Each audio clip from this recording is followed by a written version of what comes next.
ਖੇਤੀ ਖੂਹਾਂ ਤੇ ਜਾ ਕੇ ਮੌਣਾ ਕੋਲ ਰੋ ਕੇ ਆਇਆ। ਖਾਲੀ ਖੜੇ ਮੰਜਿਆਂ ਦੀਆਂ ਘਰ ਦੌਣਾ ਕੋਲ ਰੋ ਕੇ ਆਇਆ।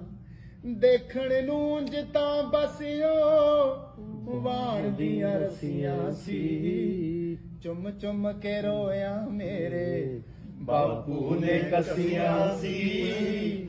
ਆਖਰੀ ਵਾਰੀ ਮੇਰੇ ਬਾਪੂ ਨੇ ਕੱਸੀਆਂ ਸੀ। ਮੈਂ ਦੌਣਾ ਕੋਲ ਰੋ ਕੇ ਆਇਆ। ਕਿ ਦਿਲ ਕੀਤਾ ਢੱਠਿਆ ਚੌਂਕਾ ਲਿਪ ਦੇਵਾਂ ਕਰਕੇ ਕਹਾਣੀ।